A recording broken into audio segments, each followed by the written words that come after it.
This video is brought to you by SimuGeek Vote. If you would like to vote on future content for the channel, then you too can become a SimuGeek by supporting me on Patreon. The link is below. Now to the video. Hello and welcome to Simudan, and welcome to X-Plane 11. So today's video is just going to be having a look over X-Plane 11 and looking at a few of its quirks and also what it does relatively well. So I'm going to start off with a couple of little caveats, if you like. So first off, looking at this now, if you are thinking of buying X-Plane 11, it's, I'll run through whether or not that's a good idea or not anyway. But you should also be aware that X-Plane 12 has been announced and is sort of just around the corner. So you may want to hold off until X-Plane 12 is released. And the other thing that I need to mention is, personally, I am not much of an IFR pilot. That's instrument flight rules. I am more of a visual flight rules or VFR pilot when it comes to flight simulation. So my take on this will come from a VFR standpoint more than it will IFR. Now it's from what I'm told, the simulator does extremely well with IFR. But anyway, you're probably sick of staring at a menu by now, so let's move this on. So as you probably know, I played Microsoft Flight Simulator previously and took off from Shoreham Airport in a Cessna Skyhawk. I'm going to be doing that same thing today. I'm not going to be doing the full flight all the way over to Lid, but I will be having a little flight over around the area. But anyway, so when you load up the simulator, you will be greeted, and then start a new flight, you'll be greeted with this screen. Now there are also there's also a flight school included, and it actually includes helicopters and a tutorial on how to fly helicopters. Even with the tutorial, I can't do it. There's a little bit of information about flying and navigating, and there's plenty. X-Plane basics, takeoff, all the rest of it. Now, when you load these up, it will just be text on the screen. It will tell you what to do. There's no like voiceover for it. At least there wasn't when I did them, unless that's been updated. But I don't think it has. But if you go to new flight, this is what you'll be greeted with, and you'll end up with all these aircraft, or most of these. I have added a few. So, for example, the FJS Q400 Legacy is an addition, and there's a couple of 737s and whatnot. But when you first load up, you'll be greeted with a much shorter list of aircraft. Tick this box at the top, and it will load in every aircraft from X-Plane 10 as well as the ones in X-Plane 11. So you end up with some of the older modelled aircraft from back then. So you pick your plane, you can customize it, and you've got all sorts of different. So you can have your X-Plane 10 variant there. Look, you've got waves, all your different sort of old school. We'll stick with old school. Why not? You can then also pick out your weights and balances, and this will affect not only your flight time but also how your aircraft is going to handle once you get it in the sky. So it's very hands-on, very sort of realistic in that sense of how it should work. So, for example, I could move this one, and it would change the way it handles in the sky, which is just center of gravity. So whereabouts in the plane the center of gravity is. So that's where it will pivot, basically. You got the weight payload, so this will change how easy or difficult it is to get your aircraft off the ground. And also you can change your fuel, which will change how long you can actually stay in the sky, and it will affect your weight as well. So if you have less fuel, it'll be easier to get off the ground, be easier to fly. It'll be basically a lighter aircraft, but you won't have as long to fly it. We'll keep it with about an hour and a half. We don't need too much more than that. Let's go done. So you can also set, well, there we go, it worked. For some reason I thought it did something different there, but it didn't. We're all good. You can actually sort of create some sorts of things that will happen in the sky. For example, look, you can have a bird strike, and you could just say, well, yeah, when I reach 120 knots or 100, 120, I think that's knots, I don't know, then we'll have a bird strike. We won't do that today, but it's something you can do.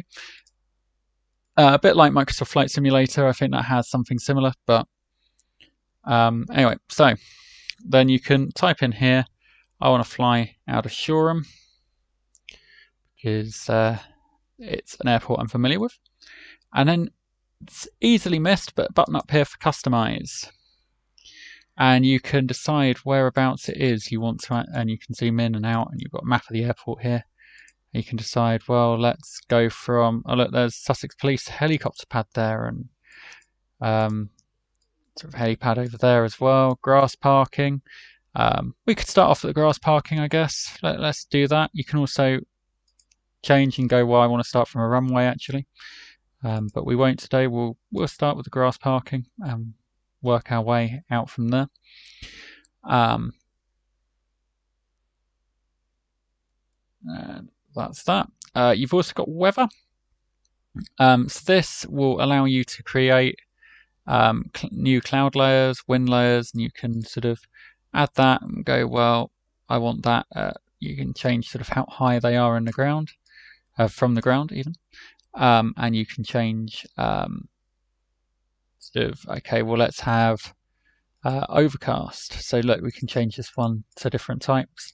So if you actually understand what the different types are, so cirrus is sort of fluffy clouds. A few cumulus, slightly sort of. So cirrus is like whiskey, like, yeah, wisps in the sky basically, and then cumulus is white fluffy clouds scattered, and then it sort of, yeah, gets a little bit more as you go up, and stratus will be like the worst of the worst. Let's just delete all the cloud layers. We'll have a nice clear day to fly today, I think. Oh, and also with weather, you can configure this to match real world conditions, but I have noticed that it's not that accurate. So just bear that in mind. And of course, time of day, again, trap real world. You can change date and the time, everything like that. And if you so choose, you can have your plane start with the engines running. We won't today. And yeah, that's how you get yourself set up, and you can start. So here we are in the cockpit, now loaded into simulator. So the one thing that I found, which was a little bit irritating for me, is I had to rejig my setup a little bit when I first started. So I have a joystick, and most people don't seem to have a problem with this. This does seem to be a unique problem with me, but just in case anyone else ends up with the same issue, I'm just going to discuss it quickly now. So I've had to do hold brake right and hold brake left on two separate buttons in order to actually go for the brake. Any other setting that I used for any brake whatsoever, for some reason, chucked on my parking brake, which wasn't ideal by any stretch of your imagination. But anyway, so once you're in, you have lots and lots of options in terms of view. So you can even change, you say, well, I've got an oxygen mask on. which I've not actually used before, doesn't seem to do much, but you've got night vision goggles, which is really handy when you come into a cold and dark cockpit in the middle of the night. Yeah, you've got all these sorts of things, and you've got the external views, and it tells you what does what.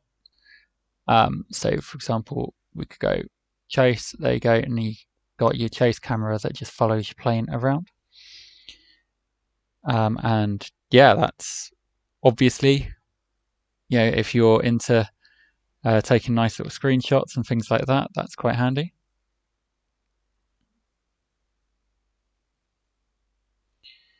So yeah, there's that. And then let's go back in. Now I know what I'm going to get. I'm going to get some comment somewhere.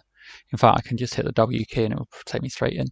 But I'll get someone comment somewhere that I'm doing this all wrong, and I've not set everything up in the way that you should do, with you know, going through checklist properly, flying the plane.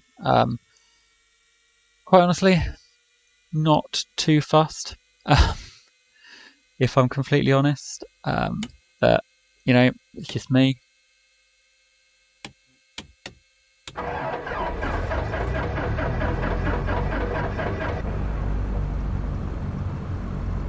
There you go, actually got some sound now. I've just realised that I've just loaded in with my sound muted, which isn't ideal for recording, but there you go. I'm going to keep with it, because I've actually re-recorded this section a few times already.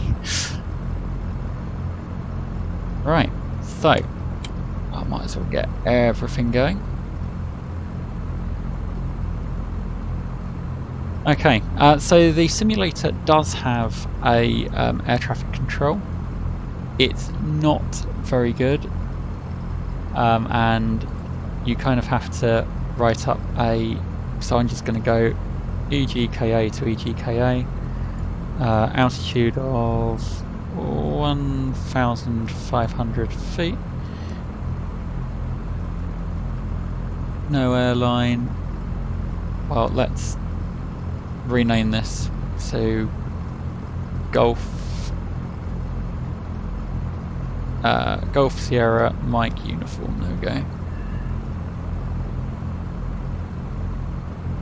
And I've got to, so you got to fill all this in, which is a bit of a pain in the rear anyway.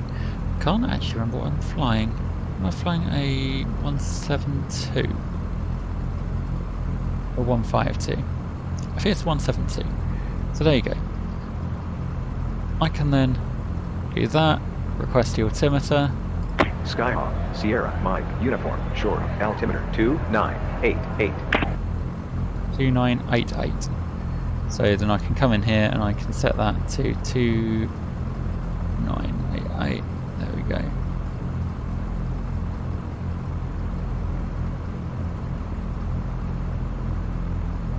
Roughly there, I think.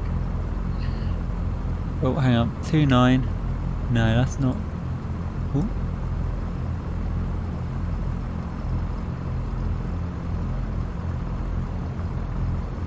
About there. Right, so that sorts that. Sure, altimeter. You can read back, but it's very robotic. Sierra, it's not very good, in all honesty. It doesn't really pick you up very well. But there you go. It's something that we can use. It's there for the taking if you like. I would much rather use something like VATSIM, where you're talking to real controllers. If you haven't given VATSIM a try, then I really do highly recommend it. I might even do a guide or something at some point on that. But anyway, so the loading screens on this are far shorter than Microsoft Flight Simulator, and overall it seems to have less problems in terms of like getting stuck on loading screens and all that sort of stuff. It just doesn't seem to happen on this. It runs much smoother. But it's a little bit clunky with some of the controls, especially on keyboard. In fact, there we go. It's not even going to let me. So that's my joystick. Now these are supposed to move, my pedals are supposed to move with various keys, but for some reason, and now these have been set previously, but for some reason they don't want to do it now. I know why they don't want to do it now. That is my problem. I've got the numlock off. There we go. But look, it's not like hold and it will go that way, like you'd hope. No, let's do a little bit at a time, each key press, and then I have to bring it back with a button in the middle. It's, yeah, makes it quite difficult. As you will see in a minute, I will probably mess up my taxiing. So anyway, let's start taxiing. So my parking brake off, and I'm going that way.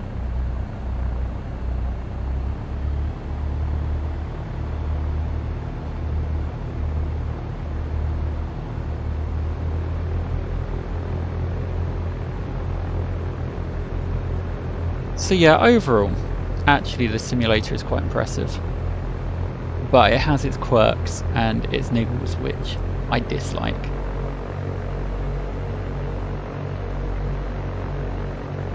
But if you're after a flight model, actually this is probably a better flight model than Microsoft Flight Simulator. It's just unfortunate that I've run into so many issues in terms of key bindings, which is actually probably my main concern with it, is those key bindings. It's just really irritating that I have to keep going back in and keep changing different key bindings to just make it work.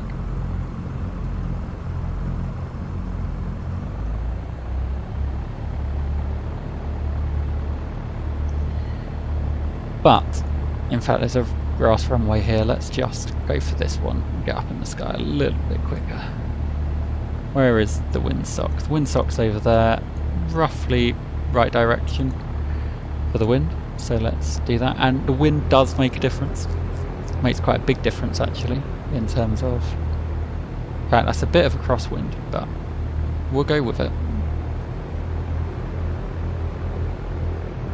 Yeah, it makes quite a big difference in the way the plane actually flies, which is nice in some ways.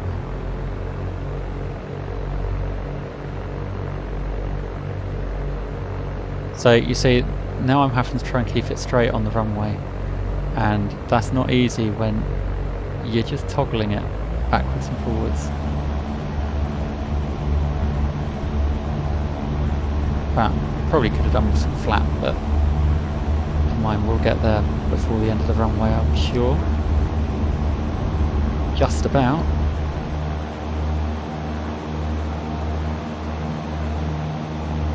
And there you go, we're up in the sky.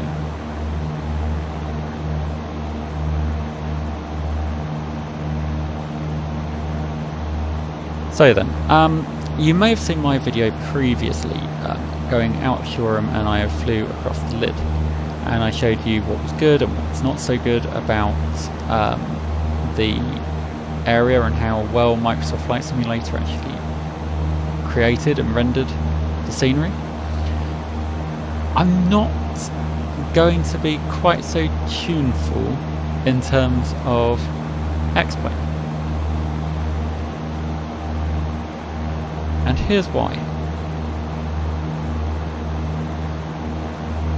We'll go back this way, and you will find, just down there, you can see the junction for, might have to nosedive a little bit just to show you. That's the junction near Shoreham Airport, obviously. And yeah, it looks fine. You can sort of get on board with what it is and what it's supposed to be. You can kind of understand it. I'm going to overstress the aircraft, going to slow it down a bit. And you can tell now that we're following the A27, if you know the area. And that is all well and good, except for the fact, instead of flipping, in fact, there's where it goes through the tunnel at Southwick. Now, if you know the tunnel at Southwick, you'd know there's a housing estate on top of that tunnel. Not visible from the cars, but if you know the area around, you'd actually know that some of these houses come up and over that tunnel. You'd also know that next to it is a massive big shopping centre, non-existent. Now that is because this simulator, unlike Microsoft Flight Simulator, doesn't use Bing Maps or Google Maps or anything like that to generate its scenery. It is either procedural, because it knows there's supposed to be a city or a town here, or it's all sort of handcrafted. Now this is what it looks like out of the box. This is Brighton. I'm sort of coming over now. You can kind of see where they're going. You can kind of understand, yep, there's a city there. But there aren't the landmarks that you would usually use in order to navigate by in a VFR flight. That's Vision Flight Rules. I'm not an IFR pilot. I don't really understand the instruments in a plane well enough to fly IFR, so I find this really frustrating. Now there are plenty of downloadables online, some free, some not. They will mess with your frame rates a little bit, or they can do anyway, but you can pick and choose the areas that you want to put some scenery in, and you can make it look semi-decent and actually, you know, look a little bit better. But out the box, this is what you get, and it's a little bit disappointing actually. But having said that, you kind of do have to understand that actually not everyone has the same access that Microsoft does to various tools and things. So just over here, this is going to be a real demonstration of where it understands where the roads are but doesn't really understand what's around it. So just in front of me there, you can see Brighton Marina. Now it understands there's some roads out there in the sea. It doesn't understand that there's a bit of a man-made object in the sea that actually creates a area you can walk around. You know, there's boats down there and all the rest of it. It just understands that there's supposed to be roads there, but it's also supposed to be the sea.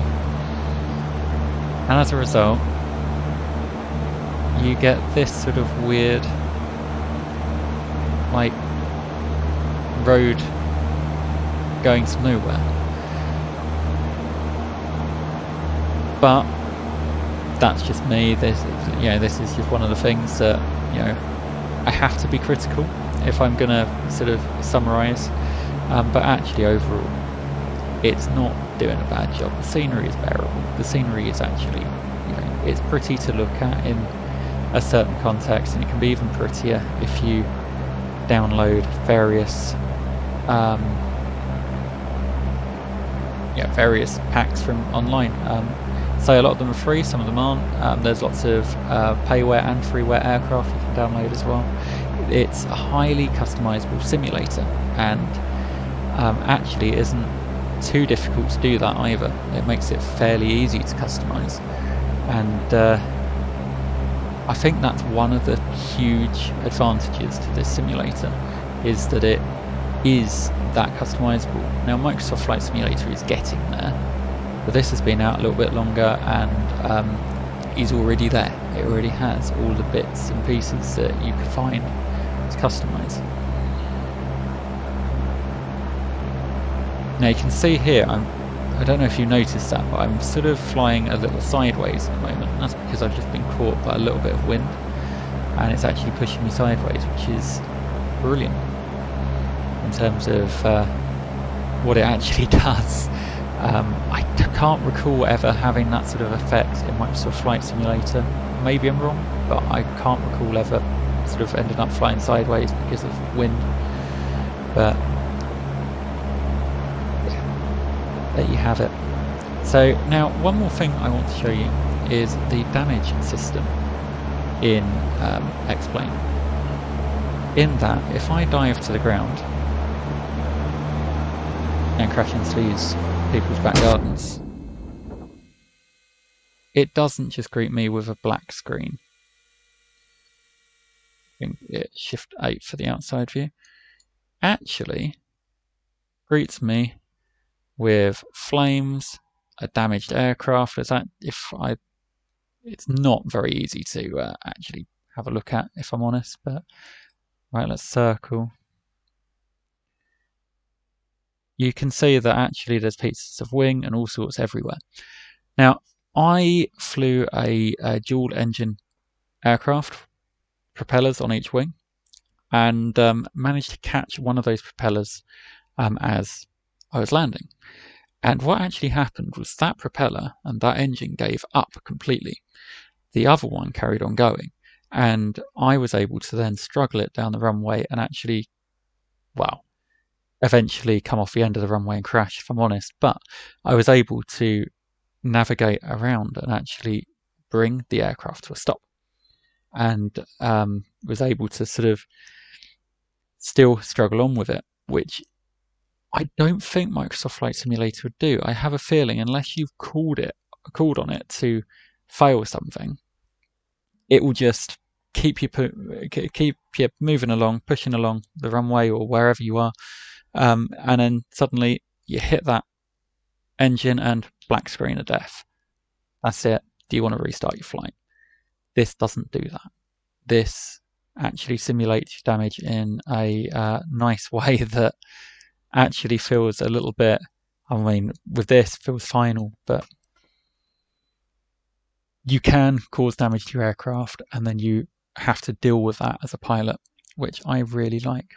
But anyway, on this bombshell, I'm going to leave this here. If you've liked this video, please give us a thumbs up down below and consider subscribing. I also have a Discord channel, which is linked below. I highly recommend you going and checking that out. That is the best place to communicate with me and to bring your suggestions for future content. But until next time, I'll see you in the next video.